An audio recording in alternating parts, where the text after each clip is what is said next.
Hey friends, Shayla here. So I'm just here to sit down and have a little chat with you guys. This isn't really a tea time as I'm not drinking tea or anything, but it'll probably end up in that playlist just because I feel like I want to sit down and just kind of have a chat with you guys about how I'm dealing with being cooped up at home and dealing with all the stuff with COVID-19. It's been something that's been kicking around in my head for a few days now.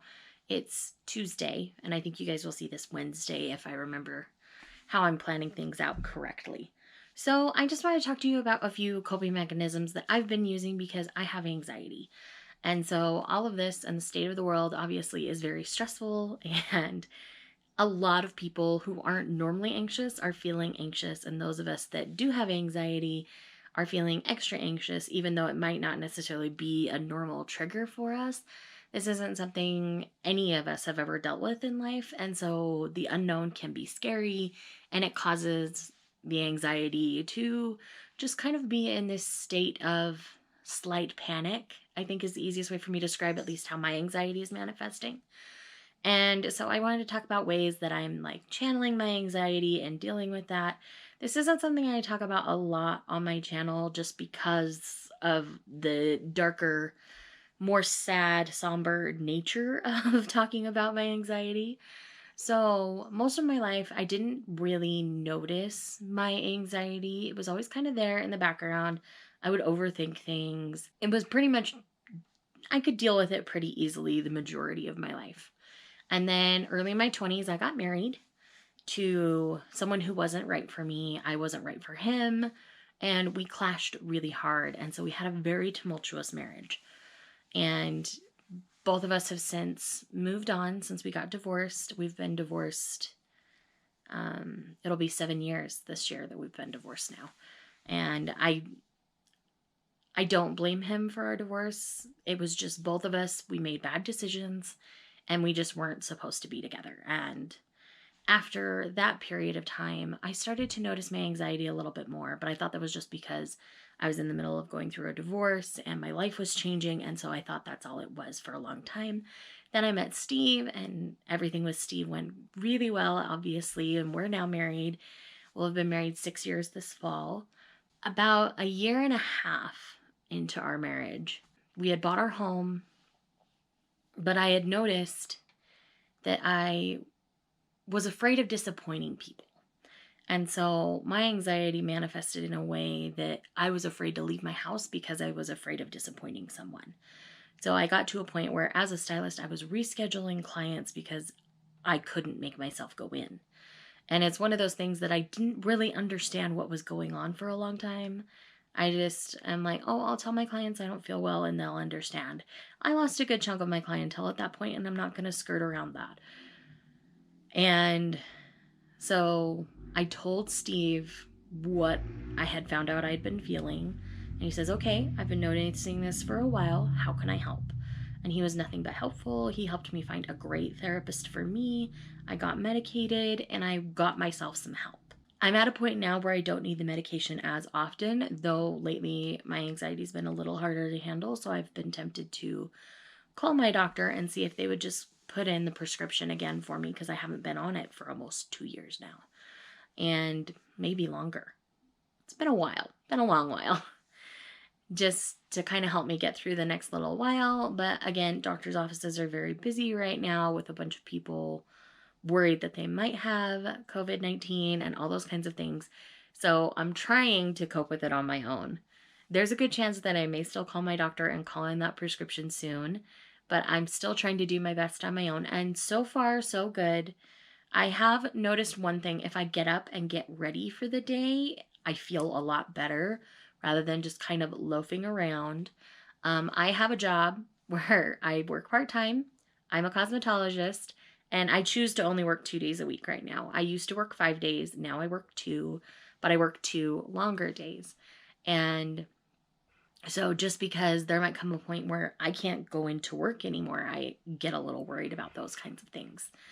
So I've just been trying to deal in my own way. And so that's kind of what I'm here to talk to you about. Sorry for I just felt like I should give the background on my anxiety and how that all kind of came together for me. so that some of this might make a little more sense. So I am still reading, but I'm not reading nearly as much. And some of my other coping mechanisms will be a good explanation as to why I'm not reading as much. But I am still reading. It's been a lot more audiobooks recently because I have another thing that I've been doing with my hands, and it's hard for me to just focus on the words. So listening to an audiobook and reading, or just an audiobook, have been great coping mechanisms for me in the reading department. I haven't read too much manga. I'm hoping to dive into some of that maybe Thursday, just because I work on Wednesday, so sitting and binging a bunch of manga isn't really going to work on Wednesday. So I have my furry babies, and they help a lot. I think they sense that we're a little anxious, but they've been pretty good cuddlers. Cal's been around me a little more than normal. He usually will choose Steve, but I think he's picking up on my anxiousness, and so he's been around me a little more, which is okay. And so obviously your animal friends are always going to be great little helpers, and he's trying to get in this box. Do you want in the box, sir? There you go. That better? Anyway, so that's what I've been doing kind of in the reading arena. So let's move on to other things I've been doing to cope. I have been playing more video games recently. I am very excited for Animal Crossing to be out. When you guys see this, it will be out tomorrow at 10 p.m. my time. So there's a good chance I won't sleep much Thursday night just because I'm going to want to start right away because it's Animal Crossing and I'm very excited. But I have been playing a lot of Rune Factory 4. That's been kind of my go-to because it keeps my brain busy enough and my hands busy enough that I do okay with it. It's not just a mindless like Pokemon game. I don't have to think too hard about those, but I want something that my brain is focusing on. And so Rune Factory 4 has been a great one because it's a lot more complicated than it seems. And so that's kind of been something that's been working really well for me. Another thing I've been doing a lot more of is actually watching TV. I've talked about this before, but the reason why I'm able to read so much on this channel is because I don't really watch TV. I don't watch a lot of YouTube even. I just don't. It's not something I've enjoyed the last little while because it is kind of a mindless activity. And so I liked my brain being engaged in reading and video games and those other things where I don't really feel like TV does that for me. So I have been watching a lot more. Steve and I are now current with Black Clover, the anime. That's one that we've been working on for a while, and we took a long hiatus on that, and now we're doing a lot of that again, and now we're current. And then I've also just finished a rewatch of The Ancient Magus Bride, which is one of my all-time favorite stories, and so it was really fun to just visit something familiar and fantastical, and it's just been a really nice rewatch for me. I also have just started a rewatch of Full Metal Alchemist Brotherhood. That one, again, is one of my all-time favorites. And so it's just fun to visit something familiar. I'm sorry, I've got Cal right here, and he wants pets. So he's getting pet right here out of frame. So if I move a little bit, that's why. Though I'm going to have to stop petting him here for a minute to show you the next thing that I've been doing to cope with my anxiety, and that is loom knitting. Who'da thunk, right? So this project, it's about, I would say it's almost, what, 1.5 feet, 2 feet now? I don't know, but it's that long. It's almost 2 large skeins of yarn. This is all that's left of the second one. And I started this Friday. And it's big. It's double-sided. It loops all the way around. So this is kind of the edge. So it loops all the way around one edge and then comes back and loops the other way. So it's kind of in a figure 8. I just wanted a new reading, kind of cozy lap blanket. And so I had a friend show me how they did it because I had bought a loom and I tried to do the instructions and my brain did not want to compute. And so I had them come over and show me on Friday evening. And then I've just kind of gone hog wild ever since because this is Tuesday afternoon and In 5 days, I've gone through 2 large skeins of yarn and spent a lot of time loom knitting. So I've been doing this while I've been watching TV and things to keep my hands busy while also enjoying those stories. So this has been a huge help to me, and it's just a cozy, just cream colored wool. I figured this would be a cute Instagram background as well. And so that's why I opted to just do something pretty, tame, and plain. I will link the yarn that I used down below. I just picked it up at Michael's. It's on sale this week. So if you really want to join me in loom knitting, because that's where I got this loom as well. I got that a while back. I don't think the loom's on sale, but the yarn at least is. And it's really just nice and cozy wool. And yeah, so that's been the biggest coping mechanism that I've had. When it comes to physically reading, I've been doing a lot of Rise of Empire. I was doing this during Backlist Readathon, but then I kind of got burned out during Backlist Readathon. I haven't updated my tabs and where I'm actually at in here because I've been going back and forth between the physical and the audiobook on this one. And so it's just, again, it's a fantastical world with familiar characters.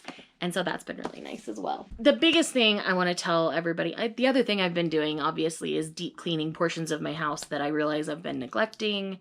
And as always, doing like a really good deep clean of the bathrooms and the kitchen and all those important places. I've been washing my hands a lot and just doing everything I can to make sure I'm cultivating a safe environment at home. But what I was trying to say, I know this is a bit of a ramble. I'm sorry, guys. But I want you guys to just take a deep breath and know that you're loved, you're thought about. I think about you guys all the time, and that everything will work out and it's all going to be okay. We just have to get through this portion, and as long as we're all safe and take the proper precautions and measures, it will all work out. I'm a firm believer that everything's going to work out how it needs to work out. And I'm grateful every day for all of you, for this platform, and for the opportunity that I have to only work part-time and to have a husband who makes really good money, so that if for some reason I'm not able to go into work, we can adjust some things just in how we live and we will be just fine. So again, I feel very, very blessed and privileged. If you ever wanted to show support for the channel and for me, you can always, as always, watch the ads or click on the ads, because that actually pays a little bit more. And I do have a coffee shop, which I've got a couple things I need to figure out with that. But outside of that, you're always welcome to donate to the channel that way. And I'm just grateful to all of you. You guys all make this so much fun for me. And I love making content for you. And I hope this was helpful. If you're anxious and you hadn't thought of ways to deal with your anxiety, I hope my coping mechanisms can be something helpful to you. But in the meantime, just breathe, take a bath if you need, and just do everything you can to create the coziest, most relaxing atmosphere you can. And another thing I've found myself doing is I have to step outside my house every day. I have to get that sunshine, even if I'm just driving around in my car and I don't get out of the car. Just being in my car and away from my house helps a lot. So if you need that itch to scratch that itch to get out of the house and you have access to a car, that is something I would recommend, is just going for a short drive somewhere. You don't have to necessarily get out of your car. Like I said, you can just, drive a little bit somewhere, drive for 10, 15 minutes and just get a little bit of sunshine, roll down your windows if it's good weather. And that makes a huge difference in my mood and how I deal with things. So again, as I said, and I've rambled about, I hope this was helpful. I love you guys so much. I will see you in the next one.